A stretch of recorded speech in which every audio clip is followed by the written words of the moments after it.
Hi guys!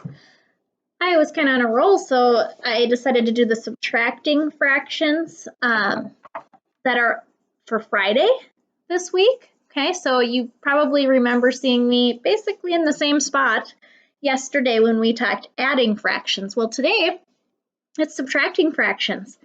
The examples on your worksheet that say Friday subtracting fractions, they are the examples I have right on my board. Okay, so as you read through the worded directions, which can be kind of tricky, they're right here. Okay, so let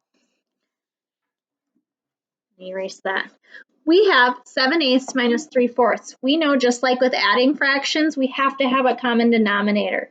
This time, I only have to mess with one fraction, one of the two fractions here, because I know that 4 goes into 8 nicely. 4 times 2 is 8. So all I need to do is multiply 3/4 times 2. Okay? So 7/8 minus 3/4 times 2. So that becomes, and I'm going to start writing this vertically now, that becomes 7/8 minus 3 times 2 is 6, 4 times 2 is 8. I like to write mine vertically. We've talked about this in class when we went through these fractions. It's up to you, whatever's easier for you. 7 minus 6 is 1. 8 is on the bottom. Denominator stays the same. Okay, we're going to do the next one. I'm actually going to rewrite it up above. Give myself a little more room. They take a little bit. Okay. I can look at this a couple different ways. I can switch these into improper fractions, come up with a common denominator, or I can leave them as they are, making sure I have a common denominator. That's what I'm going to do right now. So I have 2/3 and 1/6. Well, 3 goes into 6 nicely, multiplying by 2 again. That's going to become 4. 2 times 2 is 4. 3 times 2 is 6. Okay? Now, minus 2 and 1/6. 4 minus 1 we know is 3. 6 on the bottom. 4 minus 2 is 2. We have a little problem here though. 3/6. We can simplify that, and we should always simplify. Always, always, always. So I'm going to divide the top and the bottom by whatever I can figure out they're divisible by, which is both of them are by 3. I'm going to have 2 and 1/2. We know that 3/6 is an equivalent fraction for 1/2. So there's our answer. I'm going to show one more problem because we're going to just adjust this a little bit.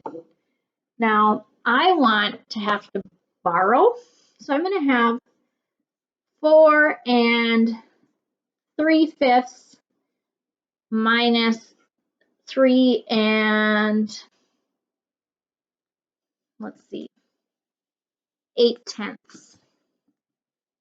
Okay. Sorry, it's taking me a second here.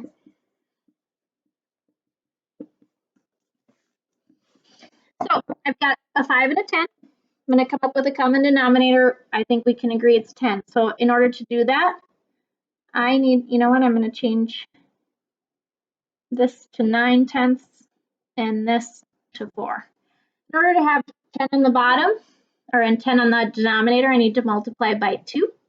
Now I'm going to get 4 and 8/10 minus 3 and 9/10. It's been a while since we've had to do these and borrow. I know that I cannot take 9 away from 8. Even though I have those common denominators, I am stuck. So what I need to do is borrow from this 4. I'm going to make this now a 3. And because that's a 3, I get to add in 1 whole to this fraction. I chose 10 because my denominator is 10. And I know if I add fractions, they have to have the same denominator. So now this becomes 3 and 18/10 minus 3 and 9/10. 18 minus 9 is 9. 10 on the bottom. 3 minus 3 is 0. I don't have to write that 0, but my answer is 9/10. You may have a problem or two similar to that on today's homework assignment, so I just wanted to make sure you saw a review problem for that. Hey guys, I hope you're doing well. I miss you, and I hope to see you soon. If not, it will be next school year. We will continue doing those class Google Hangouts Wednesdays at 10:30, so always look for that invite. I love seeing your faces in real time. So you guys take care. Miss you.